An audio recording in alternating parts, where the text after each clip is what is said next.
I'm sitting down with Oprah Winfrey. Yes, Oprah, as I know her, Orpah, the Emmy-winning host, producer, actor, author, entrepreneur, philanthropist, and media icon who changed daytime television, built her own network, created one of the most influential book clubs ever, and made millions of people feel like their story mattered. I was 12 years old when I first sat with Oprah on her show. So this moment is full circle in ways I am still processing. She's helped generations ask bigger questions about who they are and what they came here to do.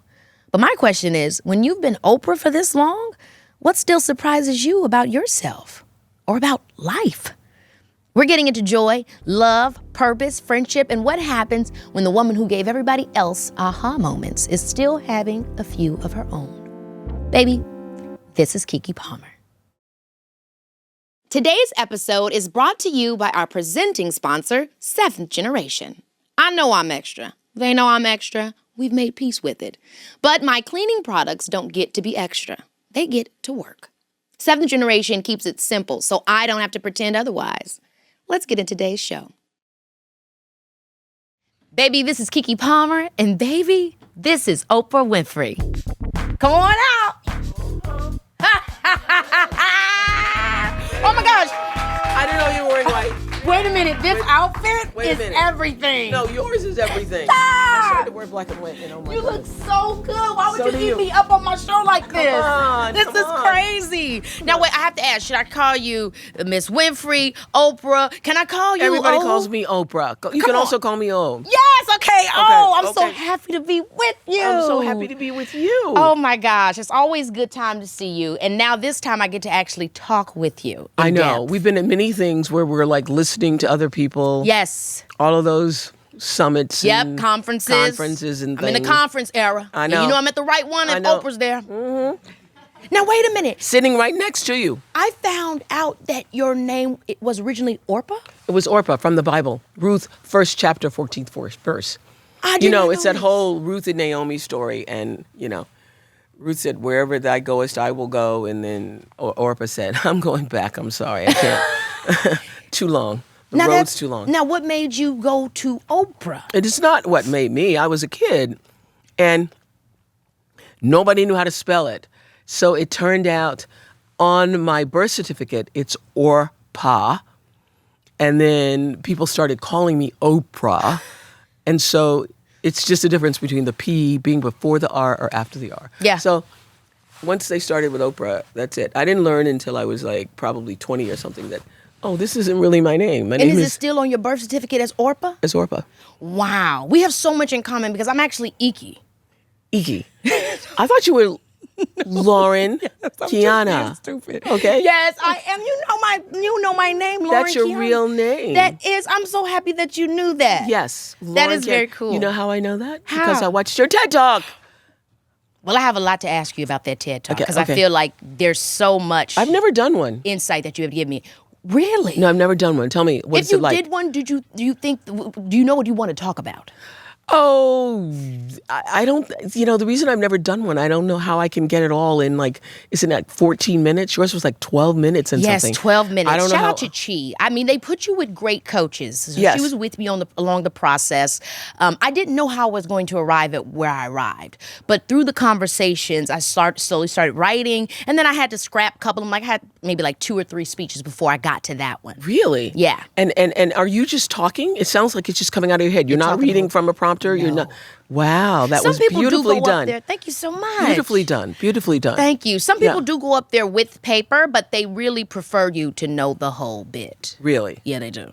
Yeah. Oh, well, I do know the whole bit, but I don't know how to do it in 14 minutes. But I could. I guess I could. Yes, Yeah. without a doubt. Yeah. Well, I always do a pre-show pull-up with my guests, but I made yours specially for you, of course, because Okay, it's let's see you. what it is. Okay, favorite thing you're obsessed with right now?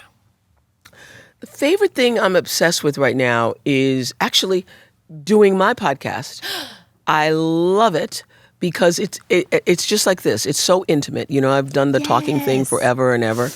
But I love the intimacy of being one-on-one Yeah. and having a conversation with people that you really are motivated to talk to, because just like it's so fun. You talk to who you want to talk to. And it is not a time limit. Like I think often with daytime talk, you know, it's like 5 minutes, 8 Oh my minutes. gosh. You cannot say much in that quick time. I mean, and the thing that I was always so terrible at is cutting to commercial break. I was always over. Yeah. And so hard to interrupt somebody, especially if you're doing something really serious. You know, excuse me, I got to take a commercial break, you know? So I was always challenging. Yeah. Yeah. Yeah.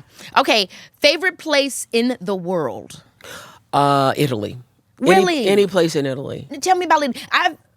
Have I been to Italy? I've been to Italy once. I don't think I've done enough traveling. So what makes Italy so special? The food, the people. That always do it. Yeah, the food and the people and the sense of family, camaraderie, community. I like the idea of like walking down a cobblestone little street and going to get your bread at the end of the... Come on, Yes. that meme when you said I love bread. I love the bread. I still love bread. And I still love bread. That's so good. So I love, that's one of my favorite places in the world to be. Yeah. But I will actually tell you this. I have created such a beautiful, blessed life for myself that it's hard to get me to leave the front gate. I mean, really.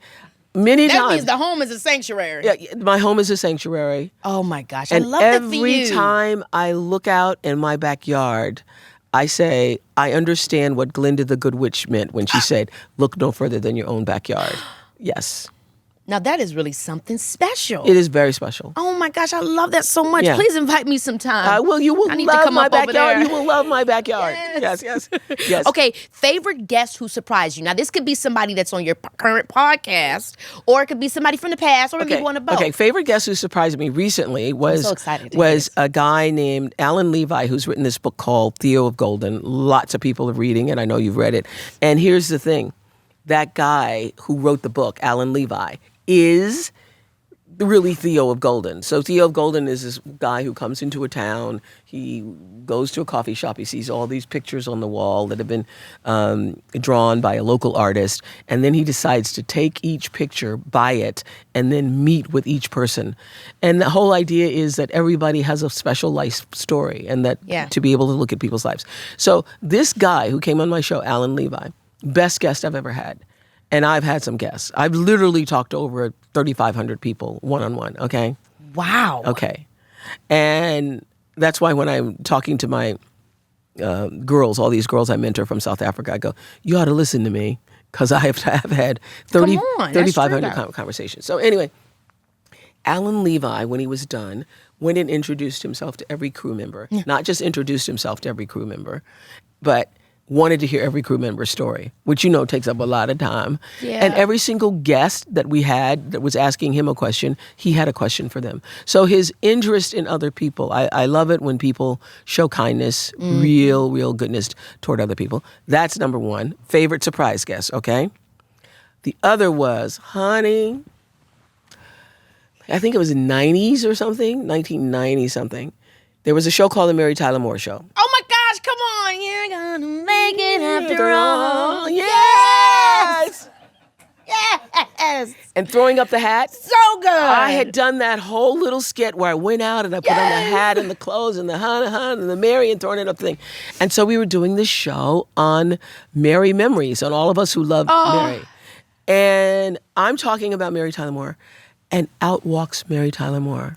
I think I've seen Out walks Mary Tyler Moore. too much. Too much. And you know what? I lost it. Yes! I lost it. I lost it. I lost everything. I went into the headache ugly cry. Yes! You know, where you ugly cry and then you ugly cry so much, now you have a headache and now your nose is running and the whole thing. Oh my God. And I said to my producers after that, that's it.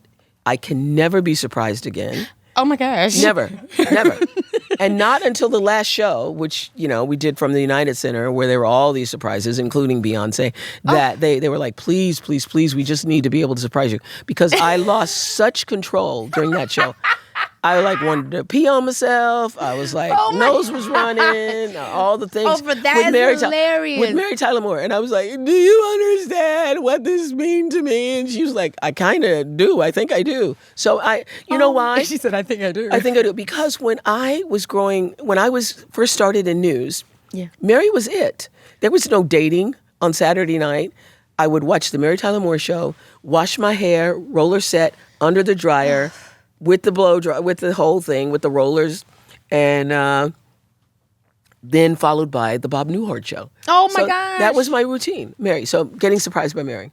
Yeah, it's something so special about people being in their home with you. Yes. You know, I'm sure you know it obviously personally because people have we all have that same affinity for you. So, but listen to this. This is also, you never know who you've inspired. Actually, I run into people all the time to say, you inspired me. I ran into a girl in the bathroom yesterday who said, I'm a journalist because of you. And I went, that makes me so proud. But part of the reason I am who I am is because I was watching the Mary Tyler Moore show. And at the end of the Mary Tyler Moore show, remember this? There's a little MTM and a little cat that comes out and goes, meow. And it was her own production company, MTM. It's the first time that I realized, you could own yourself. You could own your product. You could own what you're putting out into the world. And MTM is what gave me the vision to believe that could happen. And I remember when I started in Chicago, and I said to one of the, suits, I said, one of the things I want is to one day become a mogul. And the next day, he was like, how dare you use that language? How dare you say that? Yes, that's what he said to me in 1983. How dare you use it? Yes. I want to be a mogul like Mary Tyler. Why do you think that he said that? Why do you? He said it was so arrogant and it was so it was like so full of myself to think that I could become a mogul. Our greatest fear is not that we're inadequate. Our greatest fear is that we're powerful beyond measure. Okay, come on, Marianne Williamson, quote to me. That was so good. Quote to me. Girl, when I saw you had your own frozen food product. Yes. When I saw you had your own network, it was that same thing. I said, this is next level. Well, what Oprah Winfrey is doing. Let me just tell you, owning that show was the transition into me owning myself in so many ways. And that came about because I had nothing I wanted more in this world than being in The Color Purple. Yeah. And when I went away to do The Color Purple, my bosses at the time said, you only have 2 weeks vacation, and I needed 2 months. And I ended up giving all of my vacation for the entire contract. If you would just let me finish this movie, I said, this is in 1985. If you just let me finish this movie, I'll give up all of my vacation.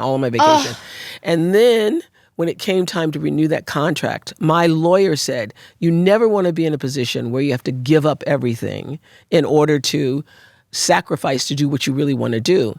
What if you owned part of the show? This was Jeff Jacobs who said this to me. Shout out to Jeff Jacobs. Shout out to Jeff Jacobs who said, what if you owned yourself? It means you'd have to take the risk yourself that maybe it wouldn't do as well, but you don't have to take a salary. You would get whatever the show was going to make. This is like advertising. This is when we went syndicating. Yeah, when we were syndicating. Yeah. And I said, sure, because I believed in myself. And that is the reason why I am where I am, because I believed that ownership was the way for me. And you know what? At the time, local stations couldn't even syndicate you. So nobody believed that the Oprah show was going to be as big as it was. And the reason why I got the greatest percentage, the percentage that I did, is because none of those guys thought it was going to be that successful. If they thought it was that successful, they would have never given me 50%. Did you feel that sacrifice in the immediate, meaning when you took? It felt all the same. It felt all the same to me. It felt like I knew that the show would be successful because it was successful in Chicago. And Chicago was, I thought... the Mecca. Yes. It represented the country. For sure. It wasn't like it was New York, yes. East Coast thinking or West Coast thinking. I thought, this is America. And if Chicago loves it, Rhode Island will love it. Memphis will love it. Arkansas is going to love it. Come on, Arkansas. Nashville's going to love it too. Everybody's going to love it because Chicago loves it. And I could watch the faces of those women every day. And I realized that what we're saying, what we're doing here is connecting to them in a way what they're feeling is what I'm feeling. What they're feeling is what everybody else is feeling. And so Yes. I never believed that it would not work. Oh, I can't wait to get into more of that with you because it's just so incredible what you've been able to do. Favorite guilty pleasure? Oh, my favorite guilty pleasure Guilty pleasure. is doing absolutely nothing. I mean, Okay. Yeah. When the day has gone and I say, what have I accomplished? Not one damn thing. That's my favorite guilty pleasure. Couch potato. Yeah. It's when I was everything. like, what have I done? But no, what have I done? the perfect day for me, people will be so shocked because my friend Gayle I realize the older we get, I'm saying, I don't know how we've remained friends for 50 years because we're so opposite. Oh. She is right now on her way to the Obama event, and she did something last night and did something the night before. She do be outside. She do be outside. I love that about girl. I love that. I see her out. I'm like, girl. Well, my gosh. And and she'll call me sometimes and say, what are you doing? Sitting with your thoughts? And I go, exactly. That's exactly what I'm doing. Yes! I'm sitting with my thoughts. So my perfect day is it's raining. There's some fog. You can hear the rain on the roof. Because I grew up in Mississippi with a tin roof, so you could hear the rain falling on the roof. I mean, it sounded like a thunderstorm every time it sprinkled. And so the feeling of rain on the roof is a comforting thing to me. And so having a fireplace, having a dog, and reading a book, and having another book after that to read, so you have like a little stack. That's my favorite. But I know that that's not fun for most people, okay? That's lovely to me. But it's not fun for most people. And Gayle's like, good. Yeah. She ready to go outside. Okay, favorite thing money can't buy? Oh my gosh. I would have to say, for me, it's the peace of mind and satisfaction that has come from living a life well lived.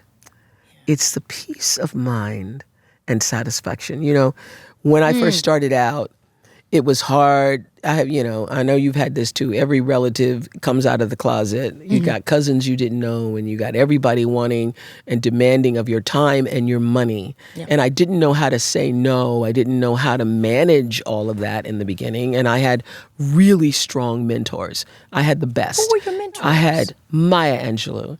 I had Sidney Poitier. I had Quincy Jones. Oh my gosh. I had Coretta Scott King. Those were my mentors. So when something would go wrong, I would call one or the other of those people and say, Maya and Sidney more so than anybody else. But I would have to say, Oprah. Yeah. What did you need? Yeah. Yes. Yes. Being on the phone with Maya Angelou sounds... All the time. And I remember being on and at the time, the tabloids were just wrecking me all the time. I was on the tabloids every week for either being too fat, she ate too much, she ate a whole pie, she done, just making up lies about me all the time. Or is she getting married? Why he won't marry her? Now they split up. So there were two stories. There were will she get married? Will she not get married? Why hasn't she gotten married? And overweight. They, for 20 freaking years, wore me out with it.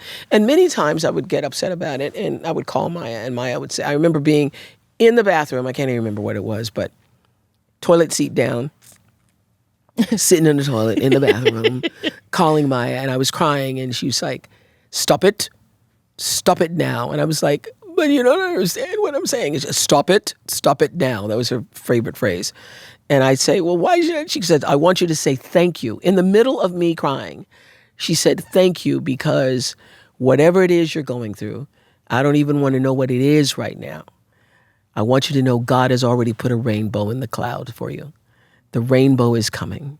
So the cloud that you're in right now, you just got to wait to get to the other side where the rainbow is and say thank you, because I know the rainbow is coming.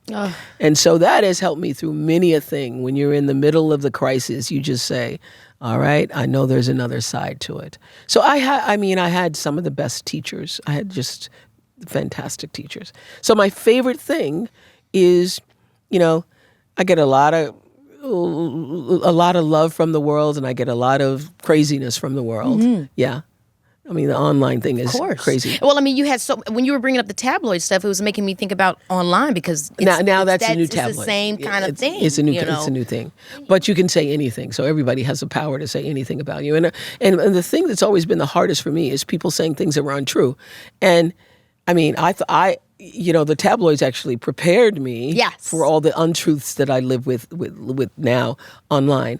But this is the thing. Maya used to say this to me, and I say this to everybody who's listening, and you have had some grace in your life. Maya used to say, baby, those people can't hold a candle to the light that God already has shining on your face. So look at the light that God has shining on your face and stop worrying about those people, because those people who are sitting online saying things about me that are not true, those people she used to say this all the time in the tabloids, they don't even know you. They don't even know you. You're just a photograph and a story to them. Yes. She would say, an avatar. They don't know your heart. They don't know anything about you. So those people who are dragging you, ragging on you, whatever, cannot hold a candle to the light God already has shining on your face. And it reminds me of, one of my favorite things to do now that I got 2 new knees starting 2021. Oh, I love that. One of my favorite things to do is to hike. Yes, new knees. Yes, new knees. Oh, yes. And one of the reasons why I love hiking is because it's such a great metaphor for life. And the higher the mountain, the better the hike for me. And the reason is, you don't look at how far you have to go. If you start out looking at how far you have to go, you will be thwarted. You will feel like, oh, how am I going to get up there? But every 10 minutes or so, every like couple thousand steps, turn around and look at how far you've come. And you can't believe it. Before you know it, you're halfway there. And before you know it, you're 3/4 of the way there. Before you know, you look back and you go, I can't believe I came all that way. And if you came all that way, you can get to the top. And the same thing is true for life. Wherever you are right now and you're listening to us, you listen to Lauren, Kiana, and I speak. This is so important what you're saying. Yeah, if you just stop and look at how far you have already come, how you weren't even supposed to be where you are right now. You didn't even think you could make it through some things, but you did. So take the time to stop and turn around and look.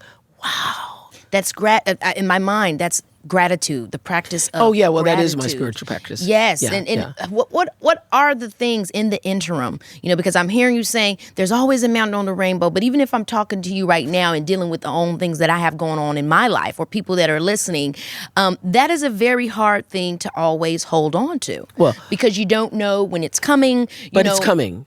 But faith is knowing that it is coming. This is the thing that I wish I should teach a class. I really should.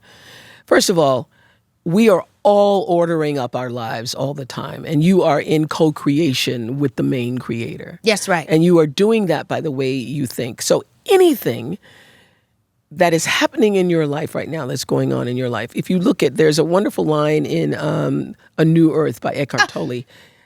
Girl? You the reason why I read that book. Okay. It almost made me have a brain aneurysm, but I held on.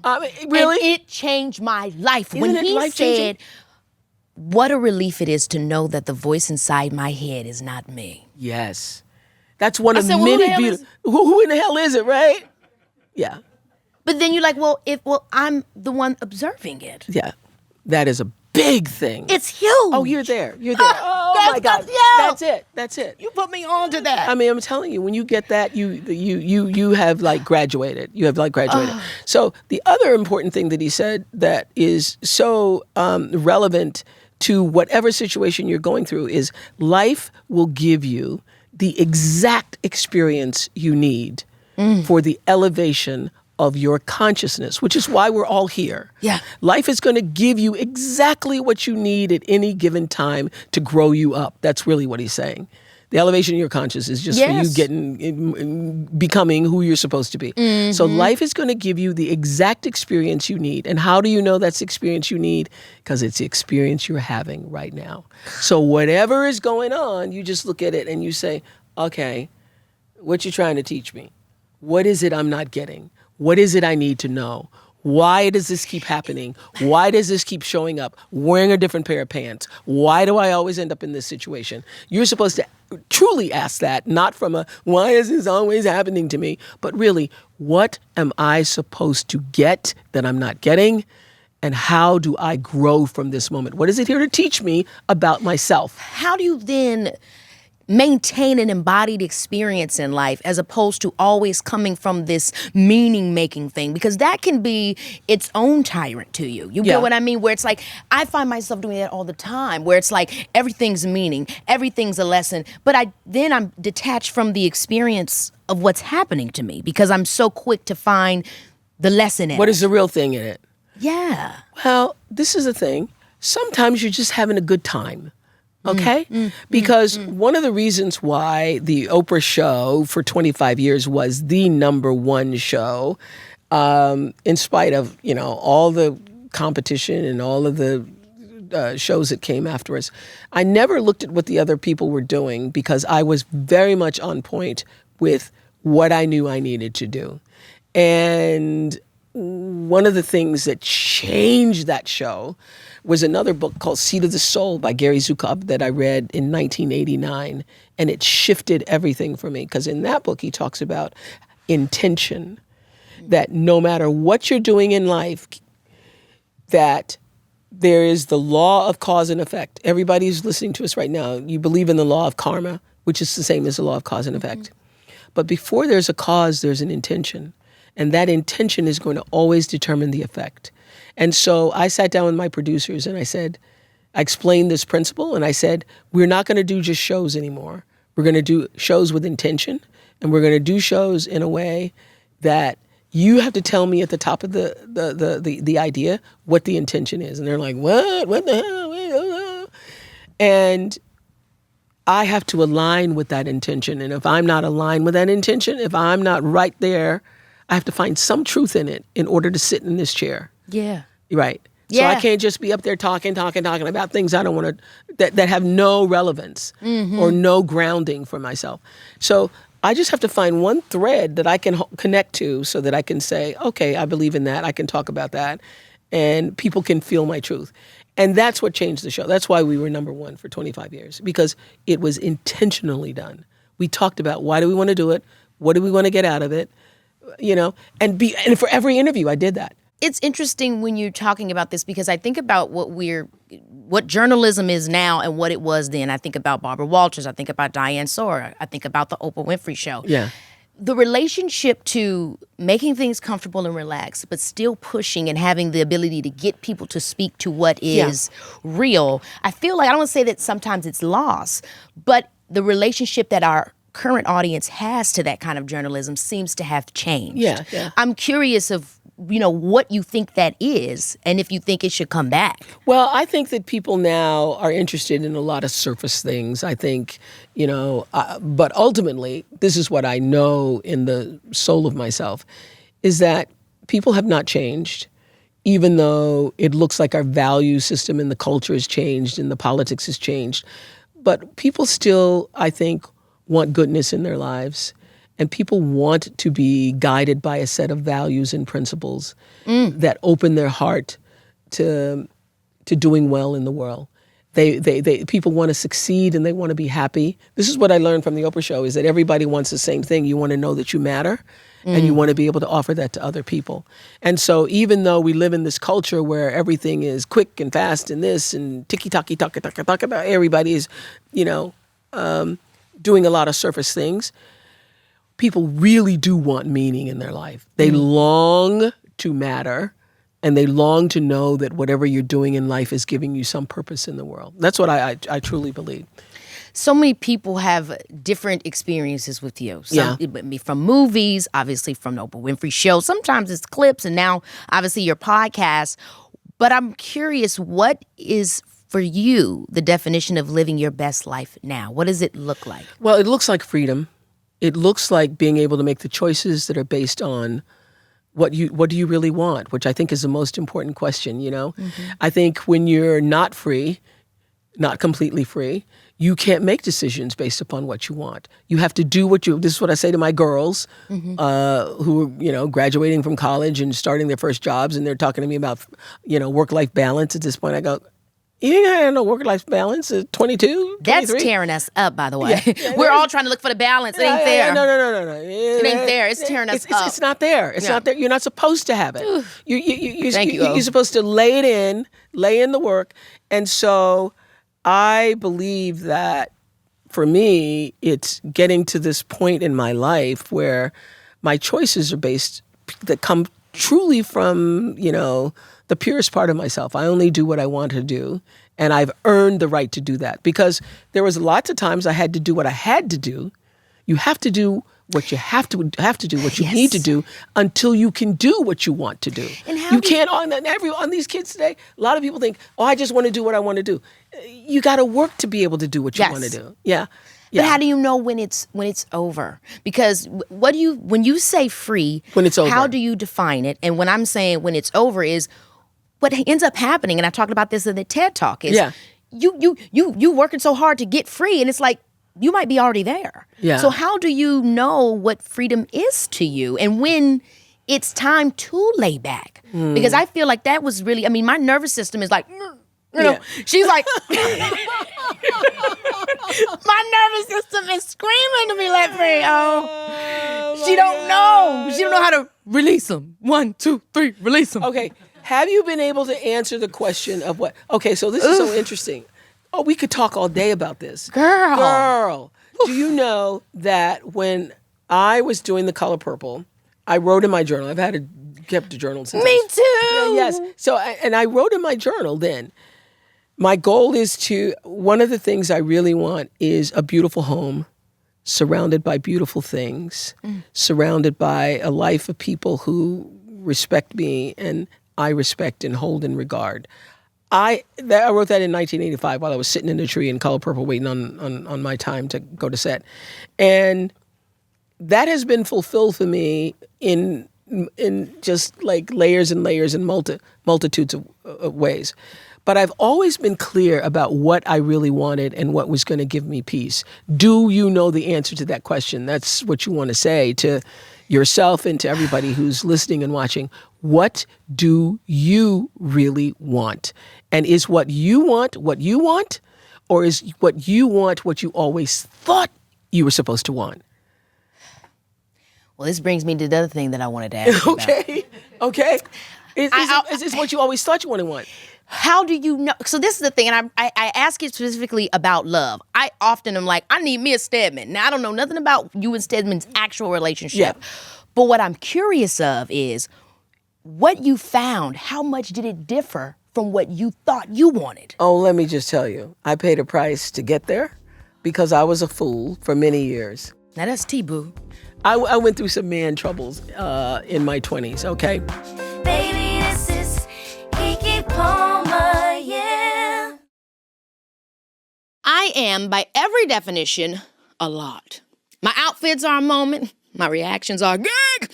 I've been called dramatic in 3 different group chats this week alone, and every single time I said, correct. That's just who I am. And honestly, I've made peace with it.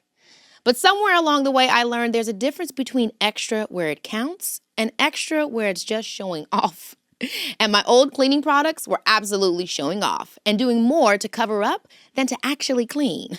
Girl, sit down. So I switched to 7th generation.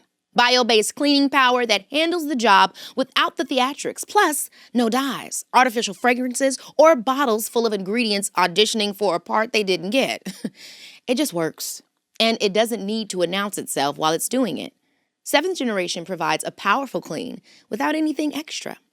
So, if you already bring the extra to the function, make the switch today to 7th generation. A powerful clean without anything extra. We are at the peak right now. This is it. July is the absolute top of summer. The most committed, most alive, most everything month of the entire year. The days are long, the energy is high, and everyone you love is finally available at the same time. This is the month summer delivers on everything it promised back in January when you were cold and optimistic.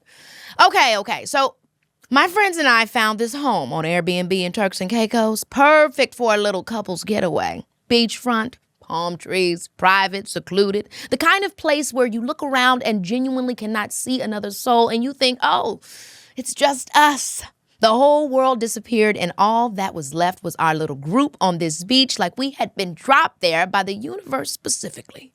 Somebody's situationship got on the grill and did not disappoint. He was clearly prepared because he brought the sandals and everything. And moments like that, moments where everyone gathers around food that somebody actually cooked outside with the ocean right there, it was the kind of trip you stop trying to document because you're too busy enjoying it.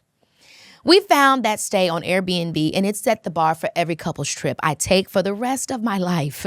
This is what peak summer can feel like when the space is right. Find a home on Airbnb this summer and meet the moment. Peak summer is not waiting for you to get ready. There was a guy whose bumper I was holding on to at one point. Literally? Literally. Holding onto On the his bumper car? of his car. No! Datsun Z. I love you! Datsun Z.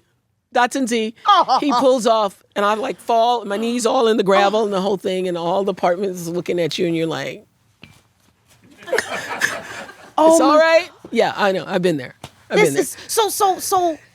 And so that guy had said to me, the problem with you, baby doll, is that you think you're special. The problem with you, baby doll, is you think you're special. And I'm like, no, I'm not. I don't think I'm special. No, I don't. And he was leaving and had slammed the door, and I ran after him, and I'm holding on to the bumper of the Datsun Z. Yeah, I think I was 23, 24 then. So I learned that thing. What was the thing that changed? What was the thing that stopped whatever this pattern was? Okay. What changed in you? Well, I realized that I was no different than the women that I had grown up with, and I said I would never be that way. So I grew up with my mother's first cousin, Alice, had unfortunately, who's one of my abusers actually, was a guy that beat her, and I remember he knocked her down the stairs. And she had to go to the hospital, broke one of her legs, broke an arm, and she took him back. And I always said, I will never, ever, ever be that woman. And when I was holding onto the bumper of the Datsun Z, I said, oh, I wasn't hit, but I've become that woman. I saw myself. I saw my history. I saw the history of women in my family who had allowed themselves to sacrifice their own power to men. And I said, I'm going to turn that around. And so I started attracting to myself a different kind of person. What actions brought that on? Once that mental shift happened, what were the things that you can remember that became different about what you were attracted to? Okay, so I was always attracted to somebody who was in one way or another trying to tell me I wasn't good enough. And so that's why I'm saying that anytime you think it's about the other person, that person is showing up to show you who you are. So if you're in a relationship where you've taken a lot of stuff, it's really not about that person. It's about what is it about you that doesn't have the value for yourself that you're willing to let yourself be treated that way. It's not about him. So now I thank him. I realize that all of the bad relationships were my best teachers. So if you're in a bad relationship, if you were somebody that's not loving you the way you want to be loved or seeing you the way you want to be seen, that's not on them. That's on you. And the reason it keeps showing up wearing a different pair of pants is because God, the universe, the life force is trying to get you to see it. And how bad does it have to get for you to see it? That's why it's happening. This ties back to also when you just said the quote of, when you were on the back of the bumper and he's saying, you just think you're special. No, I'm not. This makes me just think about the conversation around shame. Yeah. Because I think a lot of times when we hear that as people, this concept of value or esteem, it's like, well, actually, I like myself. I think I'm this, I think I'm that. But sometimes the shame is actually coded with this thing of like, I think I'm so awesome that I'm embarrassed by it. Yeah. And I feel like, you get what I mean by this? Yeah, I do get what you mean because, to be with somebody who doesn't see your true value and worth and who's trying to make you feel like, I was a local television reporter, which is in that market, you are the big deal in that market, but, and people know you and you go to the store and people know who you are. So it's like you're a little fish or a big fish in a little pond. And he was like, oh, you think you're something because you're on the news, that kind of thing. And I'm like, no, I don't. And so I was out to try to, in my early 20s, trying to make that person believe that I'm just like everybody else. Boom. That's it.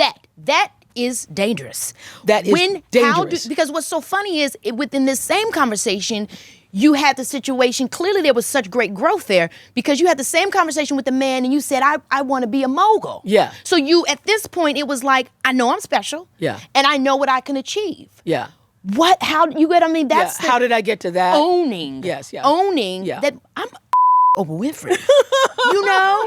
Because that's what people got to get to because we all are special. I truly believe this. I truly believe it too. I truly believe this, but it's literally like that Marianne Williamson quote. But here's the thing. It's those years, it's the years of holding onto the bumper instead of feeling what a jerk he was.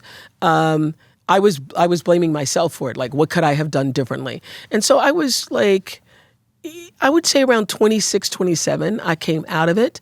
28, I started doing my local talk show. 30, I moved to Chicago. By 30, I was solidly into this is what I want and this is what I want to achieve for myself. Yeah. But it took me some growing to get there. And you know what? If you grew up in an environment, and I say this all the time because one of the reasons why I feel so solidly grounded in life and so wise is that I have been obedient to the call of my life and I have paid attention. I'm not just willy-nillying. I'm not a part of the walking dead going through life. I'm paying attention to everything and I'm learning from every experience. And one of the reasons why I've been so gifted with blessings is because I had experience after experience after experience after experience to learn from on the show. I wasn't just doing a show. I was absorbed into what it means to create this kind of human behavior and how do I avoid that? I don't want to, you know what? And I think for a lot of people who watch the show and also now the podcast is like, oh, I ain't that crazy. Yeah. I can learn from other people's lessons. So I learned a lot from other people's lessons. How has your curiosity evolved? Because like you said, 3,500 people plus. Yeah. Where do you find the desire or the urge? And I mean, look, human beings are so exciting and unique. So I get that. But what drives this next chapter of what you want to talk about? Because I am continually interested in the rising of the human experience, of how we meet the rising of our lives. I think that we, as human beings who've been given this planet, my God, you look at God's like, when are y'all going to get it together? Okay. Over there on Earth. So and interesting. So being able to help people to see that through, storytelling, on the podcast and in other areas is still something that brings me great joy, stimulation, and curiosity. Did you realize at the time, I think it's so important to ask people such as yourself, I mean, you are a cultural institution, but I always wonder, especially for any of us that are on our path, what did it feel like during the time? Did you actually feel like when you were doing the Oprah Winfrey Show, I'm making something crazy, incredible that's going to last a lifetime? Or did it feel chaotic and nerve-wracking and, you know what I mean? Well, it was the joy of, all the stuff that happens when you have a team in place and none of us are who we are without all the people in the background. That's facts. That's facts. Making it happen. And so it was a machine that was really humanized by all of the passion and desire of producers and the entire staff to do a good job for the audience every day. And we decided around 1989, certainly I decided, that I wasn't going to just be a show. I was going to be a force for good in the world. And I did that after doing a show with the Ku Klux Klan. I mean, I saw the Ku Klux Klan giving signals to each other. I was trying to, show their vitriol and their hatred, and I realized, I'm doing the opposite. I'm creating a platform for them to spread their vitriol. Their unity. And I had done another show where a husband had his mistress on and his wife on, and he embarrassed his mistress in the middle of the show. Embarrassed his wife by saying, "Oh, you don't know she's pregnant." And I said, "Oh, no, we don't."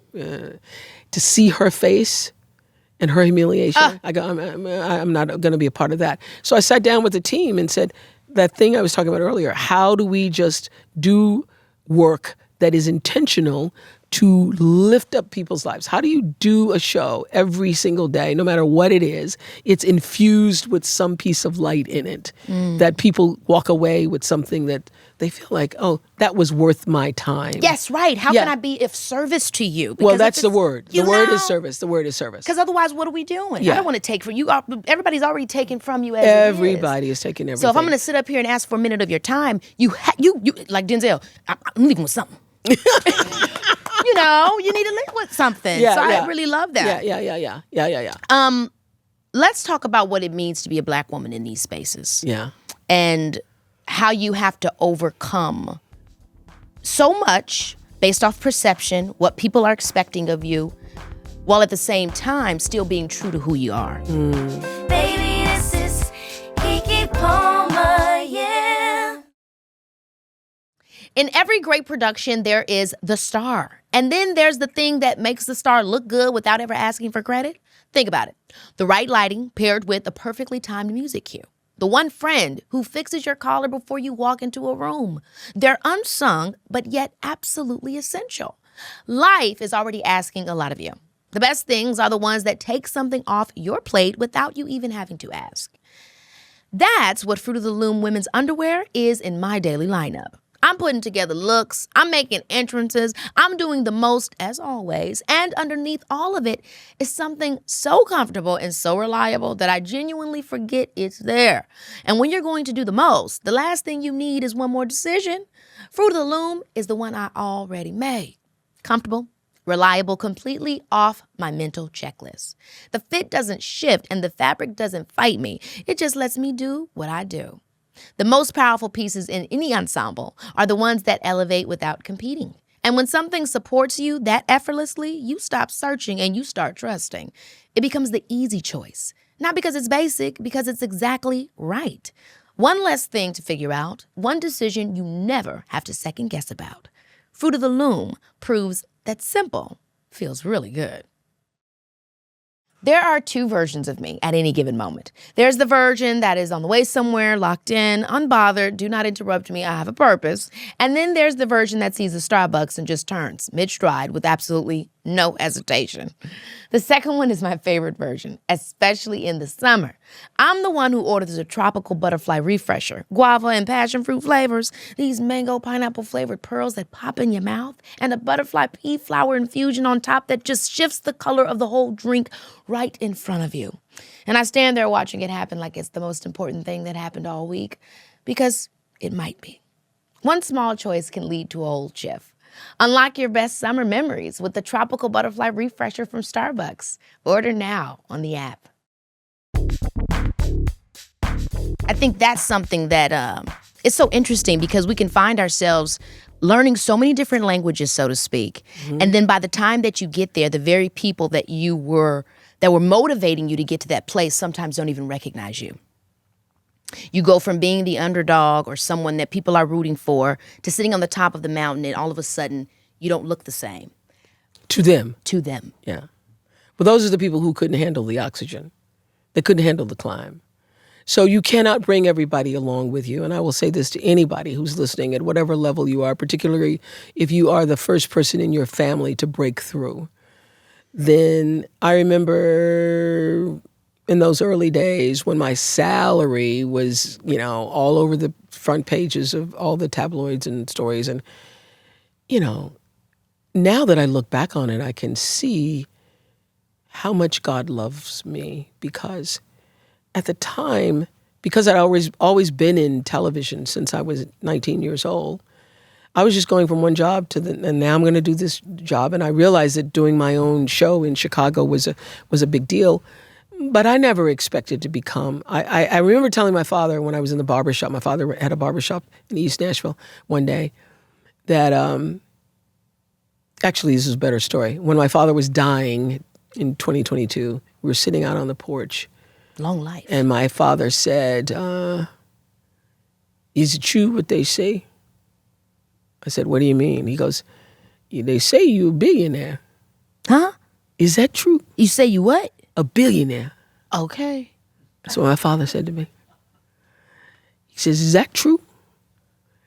This is in 2022, July 5th, 2022. And I said, yeah, it's true. He goes, well, that's something. That's really something. He goes, you never talked about being a billionaire. Now, you always talked about being a millionaire. You always said that one day you were going to be a millionaire. And I remember you running around the barbershop talking about you were going to be a millionaire. And I remember Mr. Thomas, when you became a millionaire, said, you know, Oprah always said she was going to become a millionaire. I didn't know how she's going to do it, but she did it. So now you're telling me you're a billionaire. I said, well, I never talked about being a billionaire. I didn't know there was such a thing. Right. I didn't even know there was such a thing. And so this idea that I have always had a belief that my life was bigger than I could even imagine, because I always thought I was like, I belonged to something bigger than myself, which is the higher power of God. Right. And so I actually do believe and did believe that through Christ you can do all things. I really do. You can. I really do. My life is a testimony to that. So is mine. Is yours. So is mine. I really did believe that. Me too. So all the things that people thought a Black woman should be or should do, it never occurred to me that I couldn't do what I've done. It never occurred to me. It just never occurred to me. Never occurred to me. Because I always saw myself as a little Black girl who was truly God's child. So much so that when I started school, and I didn't even know who my father was at the time. When I started school, I used to tell people, they say, who your dad? And I go, Jesus is my daddy. And they go, this girl crazy. She up here talking about Jesus is her daddy. So I really grew up believing that I could do all things because I was God's child. And so when I walked into the newsroom and I was the only Black woman there, I just assumed I was supposed to be there because God had made the way for that. It never occurred to me to feel like I didn't belong because I knew God had created the path for me to be there. When I got the job in Baltimore and was criticized for being Black, let me just tell you, I didn't realize that I was doing an interview with Tracy Ellis Ross about hair. We were doing a big thing. Thank you so much. Okay, so why are you crying? Because I feel that exact same way, where even in my human moments where it's scary, or you can, people call it imposter syndrome, whatever, my courage has always came through because I have such a deep faith in God. I don't have literally imposter syndrome. my the source. It's like no matter what seems strange on the outside, it has never guided or stopped or thwarted my ability to push forward. And I think the tears are also coming from, first of all, it's an overwhelming sense of recognition, and then it's like how when people don't have that. When they don't know that, when they can't find their connection to that, I also feel grief for that. Yeah. Because certain things are out of your control. That's but right. that does not mean that it can stop you. And yet we are living in a world where people feel absolutely stopped. They feel like every hill is too high. There's no road they can get past. And that really saddens me. Well, it saddens me, but can I say it saddens me? No, it doesn't sadden me. I'm not even sad by it anymore. You will get to the point where you won't be sad anymore about it because you will be so grateful that you're one of the people who understands how it works. And so what I never understood when I was a kid is like people going to church, praying to God, and then going home and worrying. So when I lived in Chicago, my kitchen faced the Lake Michigan, and the sun would come up every morning over the lake. And I would stand there drinking my tea or coffee or whatever it was at the time, and I would just watch the sun rise before heading off to work. And I think my faith is like that. I have sunrise faith. All of us have been in an airplane where it's pouring, raining on the ground, and all kinds of crazy things are happening on the ground, and then you shoot above the clouds, and there the sun is there. It's always there. Yeah. Well, the power of God, the power of the force of your life, which you can feel in your breath. In every breath, there is the force of life breathing with, above, around, and through you. I have faith in that thing.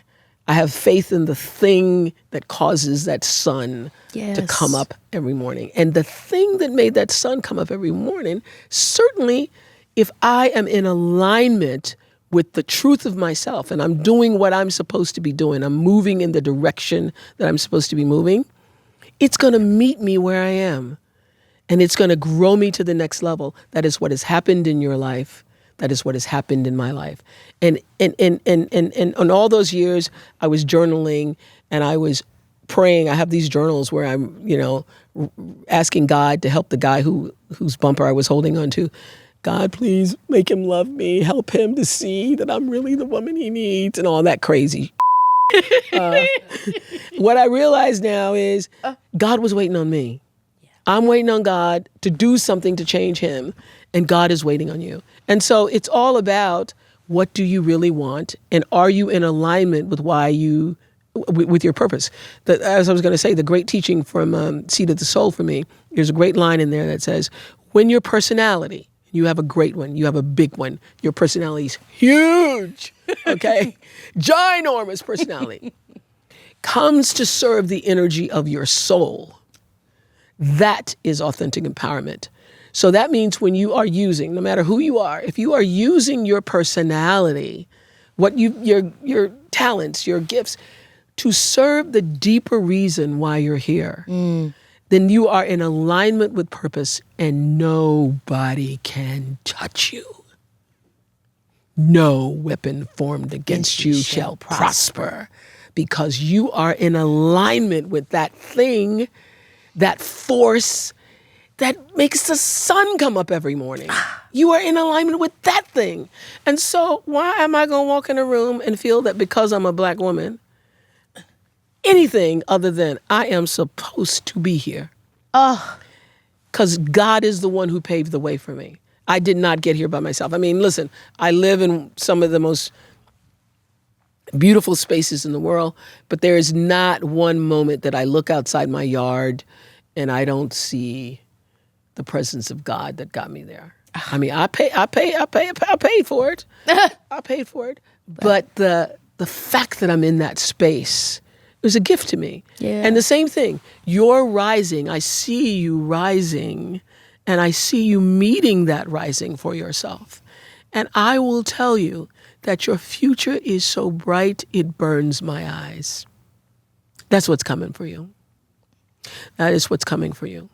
Because you are willing to be in alignment with the true purpose of your life, and you're not just out here playing.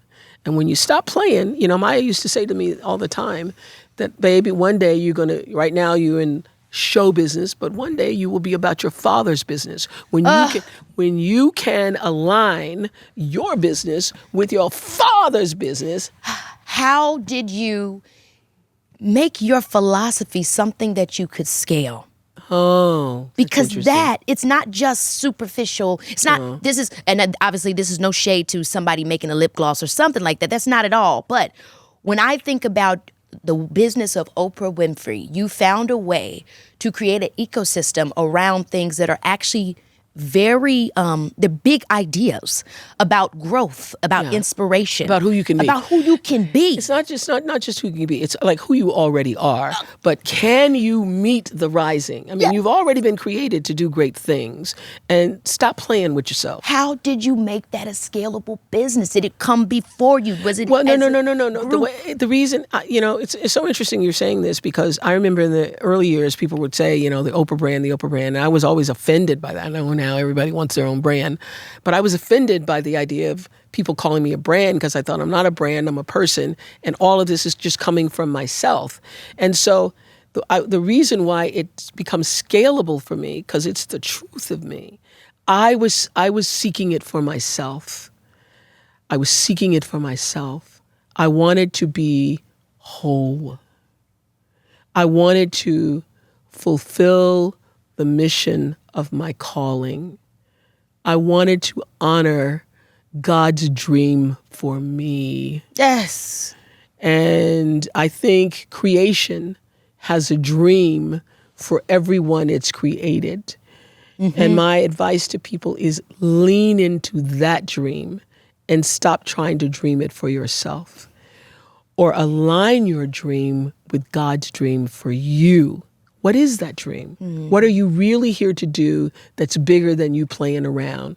What's bigger than your paycheck? What's bigger than the thing that, has you, lit up or partying or whatever? There's something bigger, deeper going on for all of us. And what is the why? What is your why? Are there signs that people can touch on that point towards that? Meaning like, when you know that you are in alignment or when you know that you are guided. You tell me when you've seen it. You tell me. Well, when I've seen it in my life, what I feel like it is I'm following the truth. Yeah. I'm not, it's like I'm making my choices not based off of directly the outcome, but what feels real to me.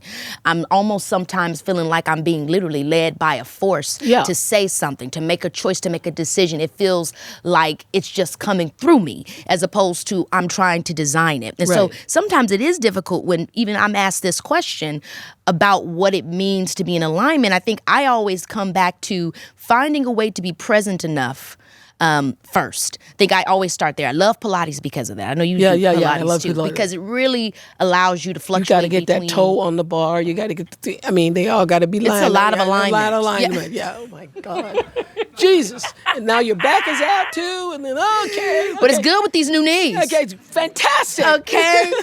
I'm always thinking about how to know when I'm embodied and when I'm not embodied. Yeah. That helps me to also figure out what's leading me, how I'm actually being in the moment. Yeah. But it's almost like something that you just feel. It's an inner thing that I've always felt since I was a little girl. Like when you were talking about, what your dad was saying that you were saying in the barbershop, I was like that as a kid. I always knew that there was something bigger than me. You know what I mean? I wasn't sure if that was just because I grew up in a church. My dad's a deacon. Like, was that just that connection? Like I'm always trying to figure out how to distill what has allowed me to become, because the process of becoming is so. I can tell you what it is. Even if you haven't articulated it for yourself, it means you listened to something beyond the voice in your head.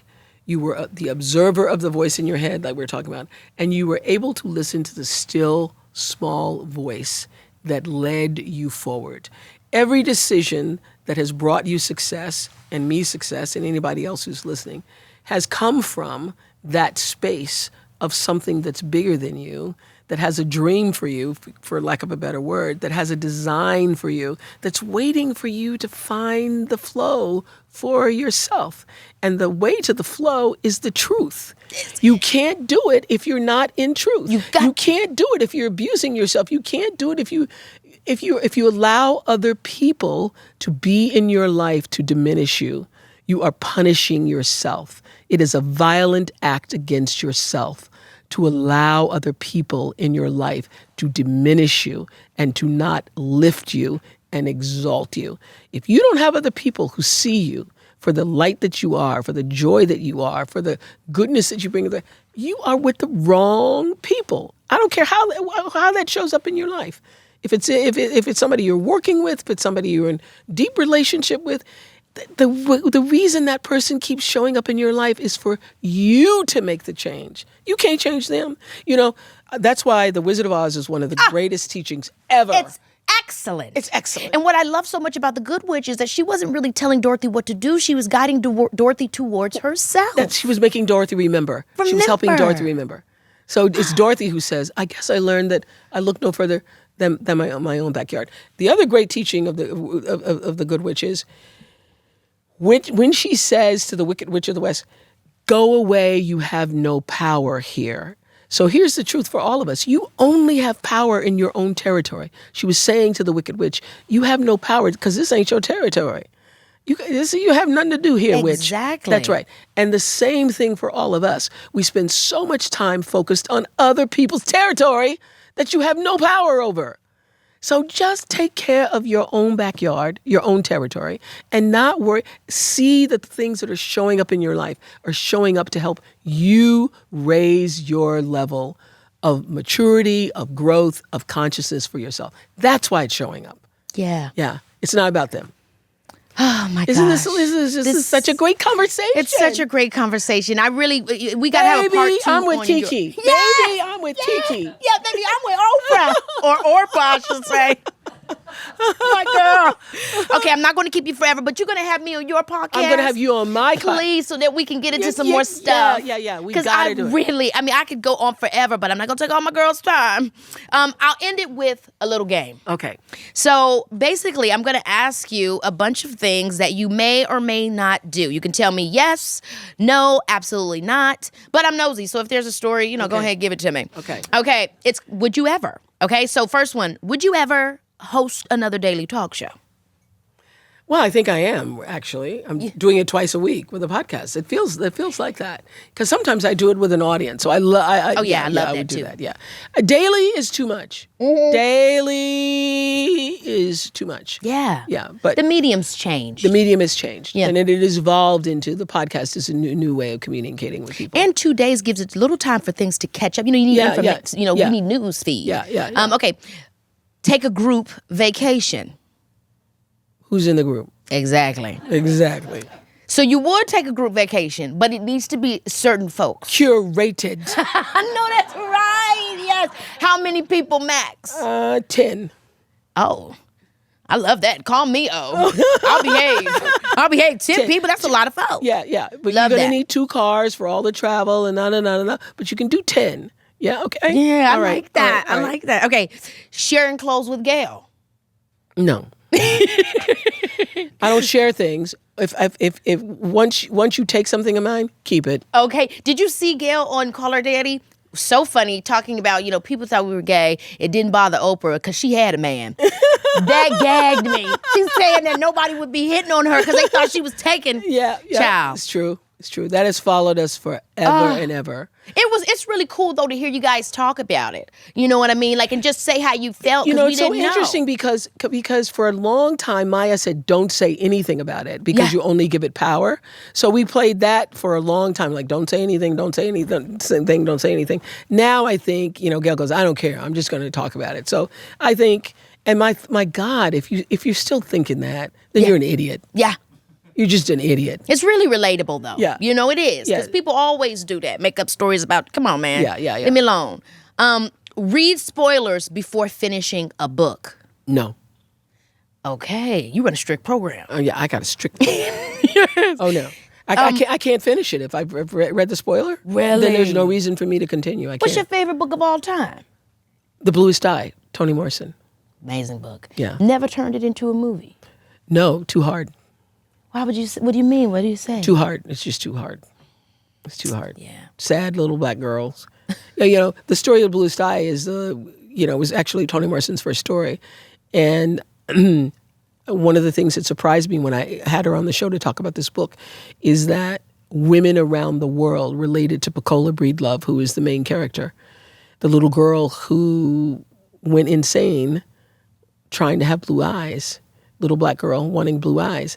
And the message is that everything we've been talking about here today, anytime you're trying to be somebody you're not, it's insanity because you were only created to be you.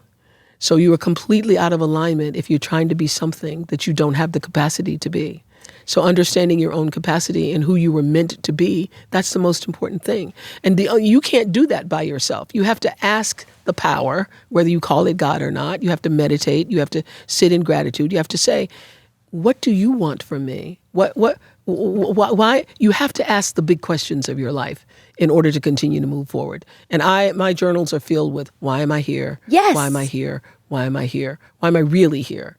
Am I here? I'm not just here to have a talk show and have shoes. Okay? Yes. And have good shoes.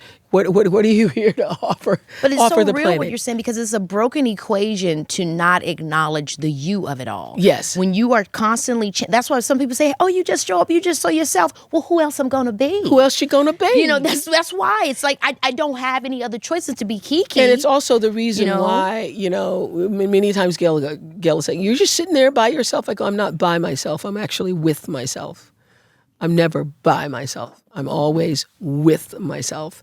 And I am the best company I could ever keep for myself. That's what I feel. Did it ever get lonely? I have never experienced loneliness. Really? No. I don't even know what that means. I actually don't know what that means. Well, I guess in this context, it would be not being met. You know? I think most people would maybe think, how many people can Oprah talk to? Well, I think in my early days, I mean, those 20s, which were crazy for me, I think I felt lonely then because I felt I needed somebody to make myself feel whole. I don't feel that anymore. So I feel like I would be one of those people who could, I mean, obviously you need connection, relationships, and community, but I am happiest with myself. I love this. Okay, just a few more. Go on a reality show. I already know the answer to this. You know that ain't happening. Exactly. No. Read your social media comments. No, I don't read them. Karaoke? No, I don't. No, I don't. Period. No, I don't. Be 30 again. No, I don't want to be 30 again, but I would take 44. I think it's life starts at 44. Woo! Tell me why 44 was so good. Because you come into yourself in a way that you're no longer trying to please everybody else. You come into yourself, you have them. I do have some girls now that I've mentored who are in their early 30s who've gotten to it sooner. But for me, it was 44 where I locked in. And I could see the rising for myself. I wasn't just doing things for other people. I wasn't just creating the work to be like, oh, I have this talk show. I really was in full drive, purposeful living for myself. 44 is when it locks in. You saying that is so interesting about the 30-year-olds that you're working with. I'm curious of what you see in the difference generationally, what was allowed or what was possible for 30-something women in your time, and then when you see the 30-somethings of us when now. I share my stories from my journal, or even actually have the girls look at my journal, they go, golly, what kind of woman were you? And what was it? They can't even believe it. The idea of putting up with somebody who doesn't return a phone call, or somebody who doesn't, all these stories I have about, not running my bathwater because the phone might ring, and so sitting by the window and waiting on the blue dots to show up. So sweet. So pitiful. So pitiful. So I see that there's a level of independence and growth in my daughter girls now that I didn't have. Mm-hmm. There's a level of maturity and respect for themselves. And I would have to say I played a big role in that, because for all of my girls, particularly the South African girls, they grew up in environments where they were abandoned. And I used to teach a class at my school called Life 101. And I literally said to them, you're going to have major problems in your relationships unless you get to the point of acceptance that you have been abandoned in your life, because a lot of them lost their parents when they were, because AIDS and, absolutely poverty and crime and all the other things. So you don't want to be, I said, you're either going to be the kind of woman who is going through the pockets of your spouse and looking at the wallet and looking at the phone calls and who did you see and and do you love me enough? Or you're the kind of person who shuts all of that down and you don't let anybody in. So do the work on yourself, for yourself, that gets you to the point where you can have full acceptance of yourself, so you're not blaming your relationships for where you are. And so I've seen that. That's those girls are they're so good at it. They're so good at it. Much better than I was. I was late. But it's so good, like you were saying. Hold on to the bumper, baby. That imagery? Oh my God. No, this imagery. Okay. You see all the people watching from their apartments? Oh my God, that was gosh. bad. Well, I think, you know what, I'll go ahead and leave it there, and I'll just say that what a joy. What a joy to sit down with you. What a joy. What a conversation. Man. Baby. We went here, there. There. Okay. Okay. Have fun cutting that, y'all. Okay. Thank you so much for hanging out with me. Baby, this is Keke Palmer. Oh, wait. I have one more thing to show you. I think this will give you a little key. Okay. Okay, let me pull this up. Hold on, girl. This is crazy. Ready to be gagged? Yeah, ready back. Please welcome a bright new young talent and the star of Aquila and the Bee, 12-year-old Keke Palmer. Coming out. No, that isn't. What year is this? 2005 You or 4? kicked some in this movie. 2006. Thank you. You were wonderful. What Look was it like? at I heard you. you had to audition 5 times. I love this. Yeah, Yeah. I did. Doug never gave me a break. Oh The my director, the God, director, and that's so writer. good. That's I so was good. always some little Doogie Howser. Why did I have this suit on? I know, but Oh my gosh, I was such a serious I remember kid. this. I mean, don't we all automatically go back to what I was wearing that day? And Oh my this gosh, was- you looked fabulous. I know, I but love this orange and this hair, this little half up and down do. I didn't expect to cry. I just went in there and did the best thing I could do. And I went in there and I just started to cry when I was doing the lines. And I just was crying and saying the lines. And then I went and shook all the producers' hands. And I got to Keke Doug, and Palmer, he got up and he hugged me age and he said, 12, "Thank you actress. so much." Wow. Age 12. Wow. Okay, I can't wait to talk to you. I can't wait. I can't wait to talk to you. cannot Okay. wait. Okay. I did your podcast. You got to do my podcast. done. Yeah, done. Yes, you're the best girl. Then you can see my backyard. Yes. My girl,